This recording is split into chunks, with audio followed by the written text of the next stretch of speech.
I'm on lecture number 03, Econometrics 2, chapter 13 of Gujarati book 13.3. In previous lecture we discussed some part of 13.3.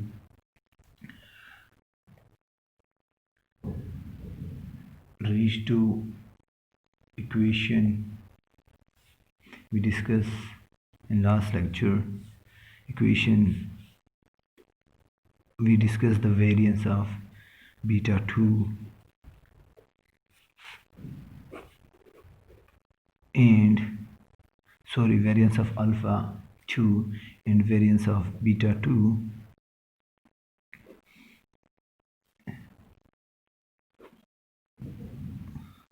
Xi square x2 I square 1 minus r2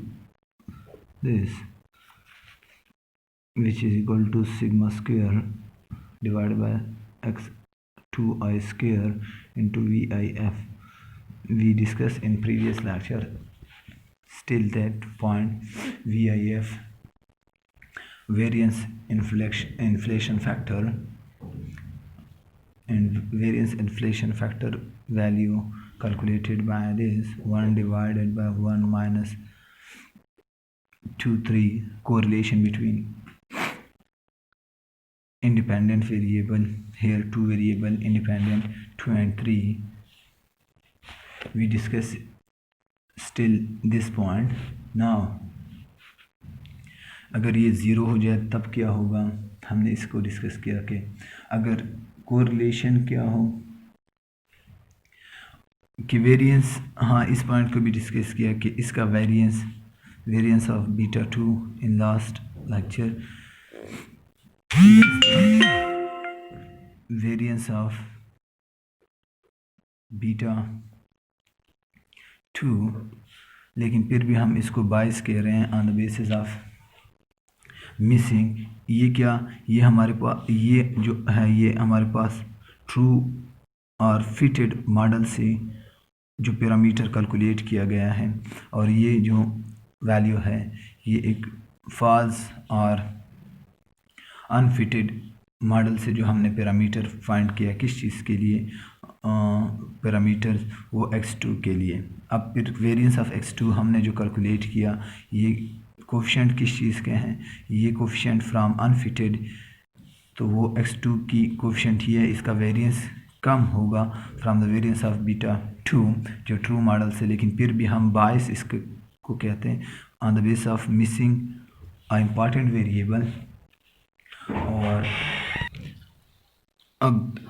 issue किस चीज़ का, अगर हमारे पास 0 के बराबर 2 and 3 ना भी हो, अगर 0 के बराबर हो देन इट्स मीन के कोरिलेशन नहीं है, तो भी हमारे पास इशू नहीं है, फिर हमें इंपॉर्टेंट वेरिएबल मिस नहीं करने चाहिए। अगर 0 के बराबर भी ना हो तो ये इस वर्ड के लिए इन्होंने कहा है कि ट्रेड ऑफ होगा, इन्वॉल्व करेगा हेयर कि आप प्रैक्टिस करेंगे किस चीज़ का कि अगर कोरिलेशन है तो आप ड्रॉप कर सकते हो रिलेवेंट वेरिएबल को, अगर ट्रू मॉडल भी वही आपको कहता है। अगर कोरिलेशन एग्जिस्ट नहीं करती तो आपके पास जो ट्रू मॉडल है वो क्या है, वो गुड मॉडल होगा। अब इसके बाद ये the story is not complete yet, अब तक ये कंप्लीट नहीं हुई। वो किस बेस पे कि हमारे पास जो दोनों मॉडल हैं, एक ट्रू मॉडल है, ट्रू मॉडल हम कैलकुलेट कर रहे थे 13.31 अब, और जो हमारे पास जो फॉल्स और अनफिटेड मॉडल है वो हमारे पास जो हमने एस्टिमेट किया था वो 13.32 उस मॉडल में। अब ये दोनों बराबर क्यों नहीं है, अब बराबर होने का are not same because of एक RSS residual sum of square, दोनों मॉडल के सेम नहीं हो सकते। सेम किस बेस पे नहीं हो सकते, as well as degree of freedom भी सेम नहीं हो सकती। Degree of freedom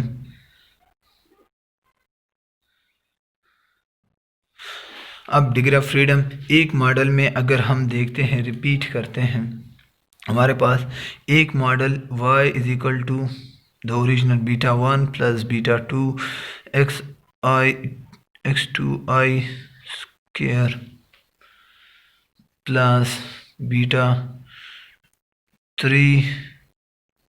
first xi plus beta 3 xi 2i cube, और लेकिन मुझे एग्जैक्ट वो नहीं याद। द सेकंड फॉर एग्जांपल ये 13.31 है, लेकिन सेकंड क्या y is equal to alpha 1 plus alpha 2 xi plus vi। तो अब हमारे पास हेयर वेरिएबल जो इंडिपेंडेंट है सिर्फ वो एक है, और इधर कितने हैं, दो हैं। हमने मिस किया था तकरीबन x3 को मिस किया हुआ था, तो इस वजह से हमारे पास जो ट्रू मॉडल है उसमें डिग्री ऑफ फ्रीडम क्या होता है, degree of freedom n minus के नंबर ऑफ वेरिएबल क्या है। अब नंबर ऑफ वेरिएबल इसमें 2 होंगे, तो सॉरी, हेयर n माइनस 1। अब हमारे पास टोटल वेरिएबल कितने हैं, तो वो एक में 1 2 3 और हेयर 2, तो वो डिग्री ऑफ फ्रीडम कैलकुलेट करने के लिए भी हमारे पास क्या होगा, ये इशू आएगा कि डिग्री ऑफ फ्रीडम या हम दोनों को कैलकुलेट करते हैं, और इसी से हम जो हमारे पास एक और मेथड है कि स्टैंडर्ड वेरिएंस को हम कैलकुलेट करते हैं, वेरिएंस को सिग्मा स्क्वायर को RSS डिवाइडेड बाय किस चीज़ को, डिग्री ऑफ फ्रीडम। अब डिग्री ऑफ फ्रीडम है क्या, नंबर ऑफ पैरामीटर हमारे पास कितने हैं जो एस्टिमेट कर रहे हैं, हेयर एस्टिमेट कितने कर रहे हैं 1 2 3 और हेयर 1 2। अब डिग्री ऑफ फ्रीडम फिर हमारे पास जो इसकी डिग्री ऑफ फ्रीडम ज़्यादा है, ज़्यादा क्यों, क्योंकि हमारे पास 2 और इसमें जो पैरामीटर हैं वो 3 हैं, तो वो हमारे पास RSS divided by degree of freedom अगर हम कैलकुलेट करते हैं n-1 या n-k कितने parameter they, number of observation से हम ये माइनस करते हैं SSS divided by n minus जो ट्रू मॉडल है, ट्रू मॉडल में हम 3 माइनस करेंगे, और जो हमने अनफिटेड मॉडल लिया है उसमें हमारे पास क्या होगा कि RSS डिवाइडेड बाय n-2। तो इसमें भी डिफरेंस होगा, आर स्क्वायर भी। अब इसके बाद अगर हम ये, तो इस जगह तक सिग्मा स्क्वायर की बात हुई, इसी तरह अगर आर स्क्वायर की बात करते हैं, तो आर स्क्वायर जितने आप इंडिपेंडेंट वेरिएबल और इंडिपेंडेंट वेरिएबल इंक्रीज करते जाते हैं, तो आर स्क्वायर की वैल्यू क्या है, वो इंक्रीज होती जाती है। आर स्क्वायर की वैल्यू इंक्रीज होती जाती है on the basis of increasing in independent variable. आप जितने इंडिपेंडेंट वेरिएबल ज़्यादा करते हैं तो वो आर स्क्वायर की वैल्यू इंक्रीज होती है, but the degree of freedom क्या होता है, वो डिक्रीज होती है। किस वजह से, पैरामीटर ज़्यादा होते हैं, तो उस वजह से हमारे पास फिर क्या ये इशू आ सकता है। तो इसी वजह से हम कहते हैं कि हमारे पास उसको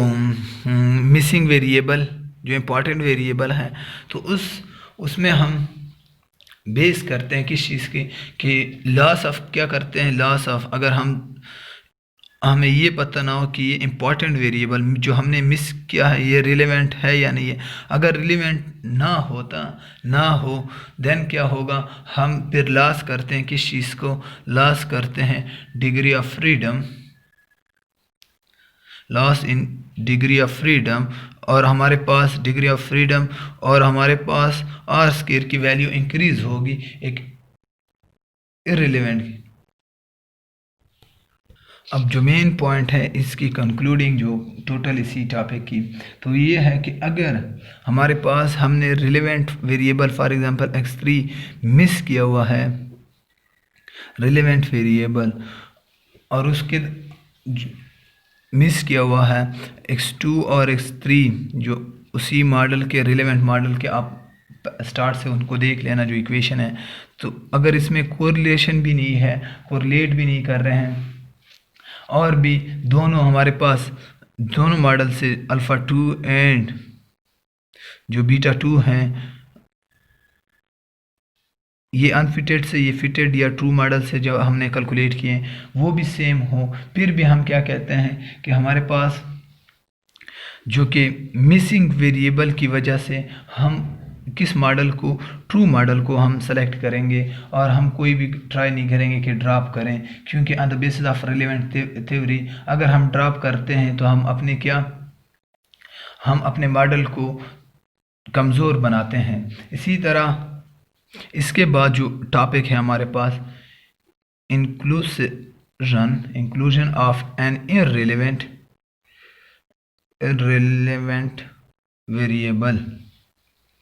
इररिलेवेंट वेरिएबल की वजह से क्या होता है, ये कमिंग